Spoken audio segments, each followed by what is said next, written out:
30 நாள்ல ஜோசியம் படிச்சிட முடியுமா சார்? முடியும். நான் இங்கே ஜோசியர் ஆகிறதுக்காக தான் படிக்கணுமா? ஒரு விஷயம் ஆரம்பிக்கும் போது ஓடுறதால எனக்கு பிரயோஜனம்னு சொல்லக்கூடாது. ஓடுனா என்ன ஜெயிக்கணும்னு எனக்கு தெரிஞ்சு வச்சுருக்கணும். ஓட்டப்பந்தயம் இருக்குது, உடலுக்கு நல்லது, சந்தோஷம், உடலுக்கு மகிழ்ச்சி, இதெல்லாம் தெரியுது. ஆனால் என்ன இலக்கில் அடைய போகிறீங்கிறத நம்ம என்ன பண்ணுறோம், ஒரு நிகழ்வில் சொல்லியே தீரணும். இங்கே ஆரம்பித்து இந்த இடத்துல முடித்தா இங்கே வெற்றி என்ன?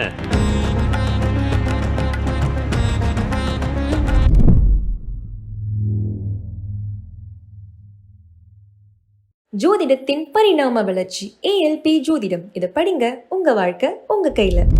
நான் இங்கே ஜோசியர் ஆகிறதுக்காக தான் படிக்கணுமா? இல்லை, ஏன் அப்படி படிக்கணும்? நீங்கள் அது என்ன புதுசாக இருக்குது? நீங்கள் பேனா வாங்கினா ப்ரொஃபஸரும் எடுத்துக்க முடியுமான்னு? ஏன் 1வது 2வதுக்கு நாங்கள் பேனா எழுதக்கூடாதா? நான் கவிதை எழுதுவேன், கட்டுரை எழுதுவேன், கணக்கு எழுதுவேன், நீதிபதியாக இருப்பேன், ஒரு வக்கீலாக இருப்பேன், போலீஸாக இருப்பேன். எல்லாருக்கும் பேனா தேவைப்படுது இல்லை? பேனா தேவைப்படுதா தேவைப்படலையா? தேவைப்படுது. இந்த வாழ்க்கை பாதைன்னு ஒன்று இருக்குன்னா, இந்த ஜோதிட பாதைன்னு ஒன்று இருக்குது.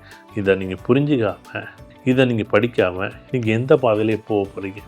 இங்கே ஜோதிடம் படிக்கிறது என் வாழ்க்கையும் மாறுது, சுற்றம் நட்பும் வாழ்க்கையும் மாறுது, என்னுடைய உறவுகளுக்கும் நண்பர்களுக்கும் மாறுது. யாரெல்லாம் என்னைட்ட ஜோதிடம் கேட்குறாங்களோ அவங்களுக்குமே நான் ஜாதகத்தை பார்த்து நான் வழிகாட்டுறேன். நான் ஒரு கேள்வி கேட்குறேன். ஒரு 13 வயசில் 14 வயசு ஒரு பொண்ணுக்கோ பையனுக்கோ இந்த உணர்வுகள் மாறுது. நம்ம 3வது லக்கணம் தான் மாறுது. அவ்வளோதானே விஷயம். மேஷ லக்கணம், ரிஷப லக்கணம், மிதன லக்கணம், அவ்வளோதானே. 3வது லக்கணம் எப்போ நீங்கள் மாறுறீங்களோ, எந்த வயசில் மாறினோ அந்த வயசில் என்ன பண்ணுது, அவனுடைய உணர்வுகளும் உணர்ச்சிகளும் என்ன பண்ணுது, தழும்புது. இதை புரிஞ்சுக்கிட்டு நீங்கள் வழிகாட்டணும் பிள்ளைங்களுக்கு. கரெக்ட். வயசுக்கும் லக்னத்துக்கும் இருக்க தொடர்பு தான். ஆதிபத்தியம் முடிஞ்சது பிறகு நட்சத்திரங்களோட தன்மைகளுக்கு ஒரு கணித முறைகள் இருக்குது. அதை அழகாக சொல்லி கொடுத்துட்டு இதெல்லாம் பண்ணது பிறகு தான் அப்போ தான் மெயின் சாஃப்ட்வேர் என்னன்னா, ஒரு ஜாதகத்தில் நீங்கள் ஐயா இந்த லக்கணம் போகுது, இந்தந்த லக்கணாதிபதிகள் எப்படி இருக்கார், நட்சத்திர அதிபதிகள் எப்படி இருக்கான்னு சொல்லி ஒரு கணக்கு முறைகள் 5 படிநிலைகளாக வச்சு இதெல்லாம் நீங்கள் படிச்சிங்கன்னா அவரவர் ஜாதகம் அவரவருடைய நிலைப்பாடாக இங்கே சொல்லலாம். அடுத்ததாக எல்லாருக்குமே விதின்னு பிடிக்கும், கர்மான்னு ஒன்று இருக்குது, இப்படி தான் வாழ்க்கை அப்படின்னா இது என்னன்னு தெரிஞ்சுக்கிறது கர்மான்னு சொல்லி ஒரு வகுப்பு. சரி, இந்த கர்மாங்கிற வகுப்போட இன்னொரு வகுப்பு வருது. இதெல்லாம் முடிஞ்ச பிறகு இதனுடைய நிலைப்பாடு என்ன நிகழ்வுகளை கொண்டாடுறோம். இதெல்லாம் முடிஞ்சது பிறகு பயிற்சி படங்கள் வரிசை ஆரம்பிச்சு இப்படி ஒரு ஆரம்பிக்கிறதுலேருந்து ஒரு முடிவு வரைக்கும் இந்த காலகட்டங்கள் 15 நாட்கள். ஏன்னா 15 நாள் கிளாஸாக இருந்தாலும் அடுத்து 10 நாள் 12 நாள் 15 நாள் ஜாதகம் நிறைய கொடுத்தீங்கன்னா பயிற்சி படங்கள் இருக்கும். ஜாதகம் கொடுக்கலாம் என்ன பண்ண முடியும்? என் ஜாதகம் வேலை இல்லை சார், எப்படியாச்சும் கிடைக்குமா? மேஷ லக்கணம் சார் 10ஆம் தேதி 12ல் இருக்குது, நான் வெளிநாடு போகலாமா? வெளிநாடு போயால் வேலை கிடைக்கும், அவ்வளோதானே. சார் எனக்கு ரிஷப லக்கணம் சார் 10ஆம் தேதி 11ல் இருக்குது சார், எனக்கு ப்ரொமோஷன் கிடைக்குப்பா, ஓடிடுப்பா. இப்போ ஜோதிடம் வேறு வாழ்க்கை வேறையா இல்லை ரெண்டு ஒன்றா? ரெண்டு ஒன்று தான். அப்போ நான் ஒரு கேள்வி கேட்குறேனே, இன்றைக்கி வகுப்பு நடத்த ஒரு கலந்துரையாடல். ஏன் அப்படின்னா ஒவ்வொரு வகுப்புக்கும் ஒரு கலந்துரையாடல் இருக்கும். வகுப்போடு விட்டது கிடையாது. இந்த 4:30லேருந்து 6:30 மணி வரை வகுப்பு கிடையாது. 6:30 மணிக்கு பிறகு கேள்வி பதில் இருக்கும். 7 மணி 7:30களுக்கு பிறகு பொதுவான கலந்துரையாடலில் நான் கலந்துரையாடும் போது இங்கே யாருக்கெல்லாம் கோபம் வரும் அப்படின்னு கேட்டேன். நிறைய பேர் கை தூக்கியிருந்தாங்க, ஹேண்ட் பண்ணியிருந்தாங்க. இப்போ இந்த கோபம் எதனால் வந்துச்சு அப்படின்னு ஒருத்தர் கேள்வி கேட்டேன். நிறைய பதில்கள். இதுக்கான காரணிகள் என்னன்னு கேட்டேன். அதுக்கான பதில்கள் பொதுவாக பொருந்தாத செயல்களை செய்யும்போது அது நமக்கு ஒத்து போகும், முரண்பாடு வரும்போது இப்படி நிறைய பதில் சொன்னேன். இதெல்லாம் கிடையாது, வேறு ஏதாவது சொல்லுங்கள் அப்படின்னு. நான் ஒன்று சொல்கிறேன், 2-3 பதில் சொல்லலாம், அதுலேருந்து நீங்கள் எடுங்க அப்படின்னு. உங்களுக்கு பொறுமையாக இருக்கணும், சகிப்புத்தன்மையாக இருக்கணும், அமைதியாக இருக்கணும், நம்ம புரிஞ்சுக்கணும், மற்றவங்க புரிஞ்சுக்கணும், இப்படி நிறைய பதில்கள் வந்துச்சு. சரி, நான் ஒரே ஆள், இதே சாந்தமாரி இதே மூர்த்தி, மத்தியானம் 2 மணி 3 மணி வயிறு பசியில் இருக்கார். நான் அவர்கிட்ட போய் ஒரு ஜோதிடத்தை பற்றி இந்த மேஷ லக்கணத்தை பற்றி கேட்டால் எப்படி பதில் சொல்லுவார்? காலையில் 10 மணிக்கு நல்லா சாப்பிட்டுட்டு அமைதியாக ஆனந்தமாக உட்காந்துருக்கும் போது இந்த லக்கணத்தை பற்றி சொல்லுங்கன்னு சொன்னால் எப்படி இருக்கும்? 2 நபரும் ஒரே நபர், கேள்வி தான், வேற இன்னும் தவறாவோ இல்லை கரடு முரடான கேள்வியெல்லாம் கேட்கல, கேட்கப்பட்டவரும் அதே நபர் தான், சூழ்நிலைகள் வேறு. அப்படின்னா அங்கே ஒரு தடவை சாப்பிடாம வயிறு பசியில் இருக்கும்போது அந்த கோவம் வருமானம் தான். சாப்பிட்டுட்டு அமைதியாக உட்காந்துட்டு இருக்கார், ஒரு நல்ல நிம்மதியாக இருக்கிற இடத்துல உட்காந்துருக்கும்போது அவர் கேட்கும்போது இந்த கோவம் வருமானம் வராது. அப்போ இதுக்கு என்னடா வித்தியாசம்னா சாப்பாடு தான். ஒருத்தர் நம்மதே சாப்பிட்டு ஒருத்தர் உட்காந்துருக்காரு, ஒருத்தர் சாப்பிடாம உட்காந்துருக்காரு. சாப்பிடாதவர்கிட்ட போயிட்டு ஏதாச்சும் நீ கேள்வி கேட்டு பாருங்களேன், அப்படி ஒன்று கோவம் வராதவங்களுக்கு கூட கோவம் வரும். அப்போ அந்த சாப்பாட்டும் கோவத்துக்கும் தொடர்பு இருக்கான்னு கேட்டால் ஆமாம் இருக்குது. அப்போ இது ஜோதிடத்துக்குள்ளே இருக்கக்கூடிய வாழ்வியலை புரிந்து கொள்வதற்கும் உணர்வதற்கும் ஒரு கலை தான் இந்த வாழ்வியல் கலை. இந்த வாழ்வியல் கலை நம்ம தனியாக ஒன்று சொல்லிக் கொடுக்கலையே தவிர, இந்த கிளாஸ் படிச்சிருக்காங்கல்ல, இப்போ யாராச்சும் படித்தவங்க இந்த வீடியோ பார்த்துட்டு அவரவர்களுடைய அனுபவங்களை இந்த வீடியோட பின்பகுதியில் பதிவு செய்ய சொல்லுங்கள்.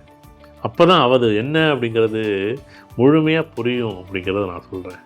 நாம சொல்றது இல்லை, அவங்கவுங்க சொல்லணும். ஆமாம்மா, படித்தவங்க அவங்களுக்கு கிடைச்சதை சொல்லணும். இந்த வகுப்பில் பயனடைந்தவர்கள் இல்லை இந்த வகுப்பில் கற்றுக்கிட்டவங்க இல்லை என்ன கேள்வி பதில் நடந்திருக்குன்னு ஒரு விஷயம் அவங்களுக்கு தெரியும் பாருங்களேன். அவங்க பெற்ற அனுபவங்கள் அவங்க தான் சொல்ல முடியும், நம்ம சொல்லவே முடியாது பாருங்க. ஜோதிடம் நான் கணக்கு முறைகளை கற்றுக்கிட்டு இருக்கேன், நான் பலன்களை கற்றுக்கிட்டு இருக்கேன், இதெல்லாம் ஒரு பக்கம் ஆரம்பித்ததுலேருந்து முடிவு வரைக்கும் ஒரு வகையான நிலை. ஆனால் இந்த ஜோதிடத்தில் இந்த வாழ்வியலில் எனக்கு என்ன புரிதலையும் உணர்தலையும் கொடுத்துச்சு இந்த கற்றல் அனுபவங்கள் இருக்கு. அது அந்த காலத்தில் தாத்தாவோட தாத்தாவா இவங்க எல்லாம் நமக்கு அறிவுரையாக சொன்ன விஷயங்கள் எல்லாமே இப்போ தேவைப்படும். திட்டமிடுவதற்கு செயல்படுத்துறதுக்கு என்னன்னு நமக்கு இன்னும் தெரியலை. என்ன குறிக்கோள்னு தெரியல. குறிக்கோள் கேட்டால் ஒன்றுனாவே குறிக்கோள் ஒன்றே கிடையாது. குறிக்கோளுங்க பல. இந்த நேரத்தில் குறிக்கோள் இதுவாக இருக்கும், நாளைக்கு வேறவா இருக்கும், இன்னொரு நாள் இன்னொன்று இருக்கும். சாயங்காலம் டீ குடிக்கணும், அது கூட ஒரு குறிக்கோள் தான். சாயங்காலம் இவரை சந்திக்கணும், அது கூட ஒரு குறிக்கோள் தான். நாளைக்கு அவரை பார்க்கணும், அது கூட குறிக்கோள் தான். ஜெயிக்கணும்னு ஒரு குறிக்கோள் வச்சா இது எங்கே எப்போ அது எப்படின்னு ஒரு திட்டமிடுதலே இல்லாத குறிக்கோள் எதுக்கு? அது செயல்படுத்தாத குறிக்கோள் எதுக்கு? நான் புத்தகமே எழுதாமல் புத்தகம் வெளியிடணும்னு குறிக்கோள் மட்டும் இருந்தால் போதுமா? அதுவே நம்மளை போட்டு சக்கரிக்கும், அதுவே உடம்பு போட்டு போய் அழுத்தும். அந்த குறிக்கோள்களை சின்ன சின்னதாக ஒவ்வொரு பக்கம் எழுதுங்களேன். அட்லீஸ்ட் ஒரு 365 பக்கம் எழுதினுடைய வருஷத்தில் ஒரு பக்கம் எழுதுங்க. நான் தான் சொல்லுவேன், ஒவ்வொரு நாள் வகுப்புலையும் நீங்கள் கற்ற அனுபவங்களை எழுதுங்க.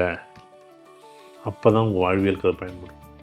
ஒன்றும் இல்லை, இதுக்கு ஒரு பரிகாரமாக நிறைய விஷயங்கள் பேசிக்கிட்டு இருக்கும்போது நான் ஒரு பரிகாரமாக சொன்னேன். எல்லா கையிலையும் நூல்கண்டு இருக்கும். நல்ல சிக்கலான நூல்கண்டை எடுத்துகிட்டு உங்களுக்கு கோவம் வரும்போதோ, நீங்கள் அமைதியாக இருக்கும்போதோ, இல்லை அமைதியாக இல்லாத போதோ, இல்லை நீங்கள் ஒரு பதட்டமாக இருக்கும்போதோ, இல்லை பயமாக இருக்கும்போதோ, அந்த சிக்கலான நூல்கண்டை அறுபடாமல் அந்த நூல்கண்டை பிரித்து மறுபடியும் சுற்றுங்க. சரி, அது செஞ்சால் என்ன லாபம் என்ன நட்டம்னு கேட்டேன். ஒரு விஷயம் ஆரம்பிக்கும் போது ஓடுறதால எனக்கு பிரயோஜனம்னு சொல்லக்கூடாது. ஓடுனா என்ன ஜெயிக்கணும்னு எனக்கு தெரிஞ்சு வச்சுருக்கணும். ஓட்டப்பந்தயம்னு இருக்குது, உடலுக்கு நல்லது, சந்தோஷம், உடலுக்கு மகிழ்ச்சி, இதெல்லாம் தெரியுது. ஆனால் என்ன இலக்கில் அடைய போகிறீங்கிறத நம்ம என்ன பண்ணுறோம், ஒரு நிகழ்வில் சொல்லியே தீரணும். இங்கே ஆரம்பித்து இந்த இடத்துல முடித்தா இங்கே வெற்றி என்ன, 500 கொடுக்குறாங்களா, 1000 கொடுக்குறாங்களா, இல்லைங்க எனக்கு ஒரு சந்தோஷத்தை இருக்குங்க. இப்போ இந்த பொறுமைன்னு வர்றதும் இந்த சகிப்புத்தன்மைங்கிறது மறந்துடும். பொறுமைங்கிறது சொல்கிற விஷயம் கிடையாதுங்க, சகிப்புத்தன்மை சொல்கிற விஷயம் கிடையாது. இந்த நூல்கண்டை பிரித்து முடிங்க. நிறைய விஷயங்கள் நமக்கு உணர்ந்திருப்போம், புரியறது இல்லை, யாரும் சொல்லவும் இல்லை, நம்ம கேட்கவும் இல்லை, ஆனால் நமக்கு நிறைய உணர்ந்திருப்போம். நூல்கண்டை அப்படியே பிரிக்கும்போது இந்த நூல்கண்டை என்ன பண்ணும், புட்டிக்கு இழுத்தோம்னா சிக்கலாகிடும். உடனே சாந்தமாட்ட ஒரு விஷயம் சொன்னால் கோவம் வரதான் செய்யும். அதே அரை மணி நேரம் கழிச்சு அந்த விஷயத்தை பேசும்போது அடைச்சேன் இதுக்கு தான் கோவப்பட்டோம்ல. அப்போ சிக்கல்களை என்ன பண்ணுறோம், ஏதோ ஒரு காரணம் இருக்கும். காரணம் இல்லாமல் கோவம் வந்திருக்காது. அந்த காரணி நான் தான் சரி நீங்கள் தான் சரின்னு நம்ம எங்கேயும் வாதாடவே கூடாது. இல்லை நான் சொல்கிறதான் சரி அப்படின்னு நான் வாதாடினாலும் இல்லை நீங்கள் வாதாடினாலும் ரெண்டுமே தப்பு தான். அப்போ அந்த சிக்கல்கள் என்ன பண்ணுறோம், தனித்தனியாக பிரிக்கிறோம். சிக்கல்களை தனித்தனியாக பிரித்தா அந்த நூல்கண்டை சுத்தம் ஈஸியாக ஊற்றிடலாம். அப்போ நம்ம என்னென்ன காரணிகள் நமக்கு தேவையில்லாத செயல்பட்டுச்சு, நான் ஏன் கோவப்பட்டேன், நான் எது கோவப்பட்டேன், நான் எப்படி கோவப்பட்டேன், நான் என்ன காரணத்தை கோவப்பட்டேன், இப்படி சுற்றி நம்மளோட வாழ்க்கை முறைகளை புரிஞ்சுக்கிட்டாலே இந்த வாழ்வியலும் ஜோதிடமும் வாழ்வியல் சகாக்கலை தான் நான் சொல்லுவேன். வாழ்வியலோட சகாக்கலை இந்த ஜோதிடம் ஒரு வாழ்ந்தது பிறகும் தான் ஜோதிடம் தான். நான் தான் சொல்வேன், நீ ஜோதிடங்கிறது இன்றைக்கி படிக்கலாம், நேற்று படிக்கலாம். இந்த ஆன்ம இன்னும் 50 வருஷம் 100 வருஷம் 200 வருஷம் 300 வருஷத்துக்கு முன்னாடி படிச்சுட்டு தான் இங்கே உட்காந்துருக்கு. அது தேவைப்படுது, இப்போ படிக்குது. இந்த அச்சயலக்கண பദ്ധதி ஏஎல்பி ஜோதிடங்கிறது வாழ்க்கையில் படிக்குதுன்னா அது எங்கேயே தேடிக்கிட்டதுக்கு இப்போ கிடச்சிருக்கு. அதொட்டு இந்த ஜோதிடம் படிங்கன்னு சொல்கிறதுக்கு, இந்த எளிமையாக்கணத்துக்கு, இந்த கற்றல் அனுபவங்கள் யாராச்சும் ஏஎல்பி படிச்சிருக்காங்கன்னா அவங்கள்ட்ட கேட்டு வாங்குங்க. அவங்கள்ட்ட எப்படிப்பா அந்த கிளாஸ் இருக்குன்னு ஒரே ஒரு தடவை எனக்கு கேளுங்க. வேறு ஒன்றுமே இல்லை. நான் சொல்கிறத விட அவங்க படித்தவங்க சொல்லுவாங்கல்ல, இல்லை அவங்க எப்படி இருந்துச்சுன்னு இந்த வீடியோ பார்க்குறவங்க அட்லீஸ்ட் அவங்களுடைய பதிவுகளை பதிவு செய்ய சொல்லுங்கள். அப்போ தான் அது சந்தோஷமாக இருக்கும். நல்லது சார். ஜோதிடத்தின் பரிணாம வளர்ச்சி ALP ஜோதிடம், இதை படிங்க, உங்கள் வாழ்க்கை உங்கள் கையில்.